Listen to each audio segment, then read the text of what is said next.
to The Book of Life, a show about Jewish books, music, film, and web. I'm Heidi Estrin. The Book of Life first aired in December 2005.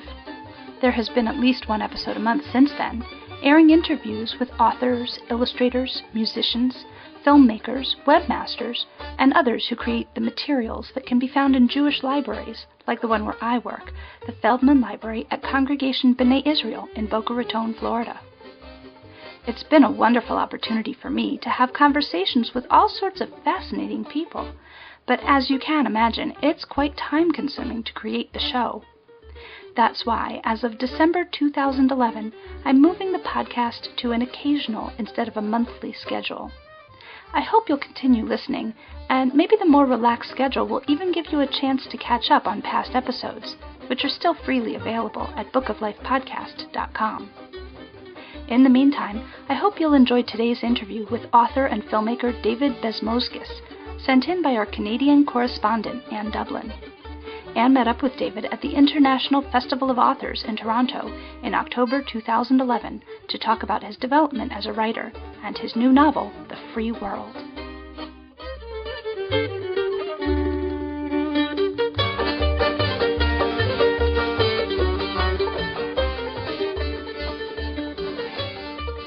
David Bezmozgis, a writer and filmmaker, was born in Riga, Latvia in 1973 and immigrated to Toronto with his parents in 1980.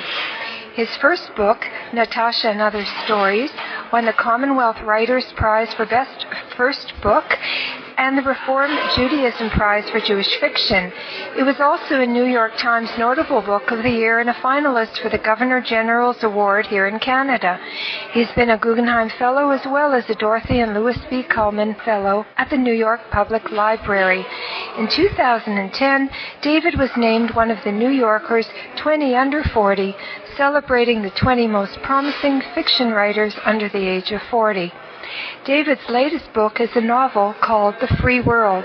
It has already been shortlisted for the Giller Prize and the Governor General's Award. I caught up with David at the International Festival of Authors in Toronto in October 2011. So, David, let's start by going back to your early life. What did you like to read when you were a kid?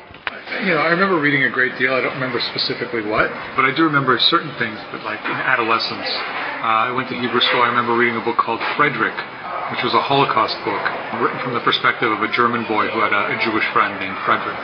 And I've looked it up since you could find it. You can find the author's name. For a while, my mother tried to learn how to read, and she would go, I guess, to garage sales and pick up pulp paperback books. I remember reading Leon Uris's Battle Cry twice for some reason. Those sorts of things at the very, very beginning, if we're talking really young, right? I remember Frederick well, actually. It was a very powerful book. Oh, okay. Yep. When did you start writing? I was always writing. I remember, we had a typewriter in the house when I was a little kid. 7, 8. And I would try to type stories, and I was always trying to do something. And more seriously, probably in my later teens, started writing for the student yearbook, went to McGill, majored in English literature, and at that point really was writing stories and submitting them, and right around there. Did you have a teacher who encouraged you in particular, or a mentor, someone in your family? Or did your family just say, what are you writing for? Can you make a living? Well, not at a young age. They weren't into child labor. I had some good English teachers, but nobody who, singled me out and wanted to cultivate me as a young writer, but just people who directed me to good books and as an example of an appreciation for literature and reading and thinking and writing well. So when you look back at your apprenticeship as a writer, is there anything you wish you had done differently? I wish I'd been more confident. I wish I'd had more confidence in myself to do certain things. Like when I graduated from McGill, I wanted to write and I didn't know what that entailed. And I wish I'd had more faith in myself in a way and approached people and tried to do what I've seen other younger writers do who are less fearful but you can't change that sort of thing. No, you can't. Do you think maybe being an immigrant affected lack of confidence? Probably. I mean, not having that kind of fluency with the culture and knowing that your parents don't have that kind of fluency with the culture. So it's not like they could reinforce and say, oh, yes, don't worry, everything will be okay. I mean, I'd grown up in a household where we'd been very poor and people, my parents had struggled. And so there was a sense of wanting the children, me, not to struggle the way they had. And so in that sense, they wanted me to be much more secure. Yeah, well, that's a very common immigrant ideal, let's say, or ambition. And sure. Completely understandable. Sure. When you've been insecure for so many years, yeah, you're almost desperate for some material security anyway. Now, this might be related to my last question, but what's the hardest thing you find about writing? Well, the hardest thing really has to do with doing good work.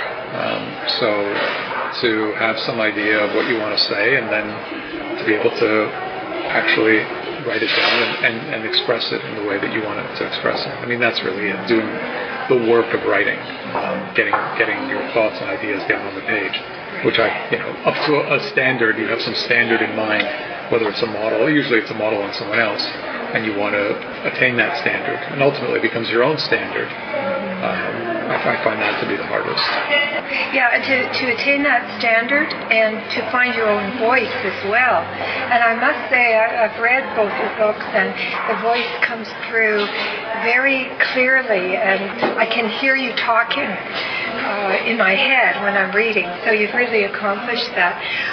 Let's talk about your novel, The Free World. Yeah. Firstly, the title. Yeah. I find it quite ironic. Did you mean it that way, or maybe like just that it has layers of meaning? Yeah, that was the implication. It's completely literal because there was such a thing as the free world, particularly at the time of the Iron Curtain. And the American president would often refer to himself as leader of the free world. Right? There was a distinction between one side and the other, and this was the free world. And then also there is an ironic element to it, because once these people arrive there, what does that mean? And what does that mean for them? And are they prepared for life in this world? And is it all that free? Yeah, I mean, that's almost too blunt. We know nobody's that naive to say it's free and like nobody gets a free lunch. But this different idea of like, yes, there is freedom, and there's no question that it's much more free than where they came from. Okay, but what about them? Are they prepared for it? How do they engage with it? That sort of thing. Yeah, a lot of good questions. So The Free World takes place in 1978 and centers around the Krasnansky family, 3 generations of Soviet Jews who've left Latvia to seek a new home. There are 3 main characters: Samuel, an old communist and Red Army veteran; Alec, his younger son; and Polina, Alec's new wife. David, when you were creating these characters, which one was easiest to write? Samuel was easiest to write. Why? Because his mentality, once I figured it out, was very clear. It was very linear, and I also sympathized with him in a way, even though he was character who's 2 generations older than I am. I didn't agree with all of the things that he did, and I certainly don't hold his political beliefs. There's just something very direct about him. Polina was the hardest to write because it was difficult to write from a woman's perspective. I've never tried it before. But all of it is hard to write. I mean, let's start that the baseline is all very hard. And of all very hard, Samuel in some way, is the one I could access easiest. Was there anyone in your family reminded you of these characters? All the characters are composites of people in my own family, of friends we know, all sorts of different people, and I know some derive more from one than another. That sort of thing. Sure. Because I think that's often. And sometimes you're writing, you don't even know where these little clues come from, and it all comes together. What was your favorite scene in The Free World? That's a hard question to answer, but there are different moments that have different resonances for me. There's some funny stuff that I think really works. There's a scene where Alec believes that his prospective employer is seducing him, and there's this this episode. Oh, right, when she's taking him to the office, but he thinks that she's taking him for some illicit rendezvous. In her apartment. Yeah, that's great.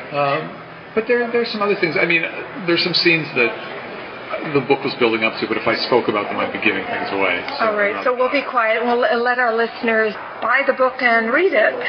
What's the best advice you've ever received as a writer? Don't be so pleased with yourself. Lenny Michaels, a terrific writer, probably my favorite writer who became a friend. I once gave him a piece of something, and he said, don't congratulate yourself so much. Well, would you like to tell us what you're working on now, or is it a secret? I'm working on, there's a novel that I'm working on that I've started writing set in the Crimea in the present day, where two men who've known each other 30 years previous in the Soviet Union encounter each other again. One was a famous Soviet Jewish dissident, the other one is the guy who denounced him, and they meet again. I wrote a screenplay adaptation of the story Natasha from my first collection. I also work with a filmmaker, and so that's something I'd like to do, to adapt it. And there's some more film work. So a combination of different things to try to cobble together what may pass for a reasonable existence. David Bezmozgis, thank you for sharing so much about your writing life. For more information about David and his books, you can go to his website at www.bezmozgis.com.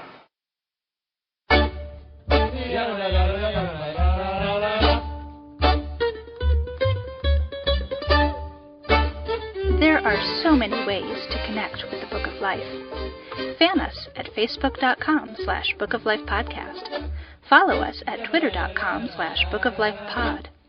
Email us at bookoflifepodcast@gmail.com or leave us a voicemail at 561-206-2473. You can also listen to the latest episode by phone at 916-313-3820. And, of course, find links to everything at bookoflifepodcast.com. The Book of Life is a podcast service of the Feldman Library at Congregation B'nai Israel in Boca Raton, Florida, at cbiboca.org, and is supported in part by the Association of Jewish Libraries at jewishlibraries.org. Our background music is provided by the Freilach Makers Klezmer String Band at freilachmakers.com. Thanks for listening, and happy reading.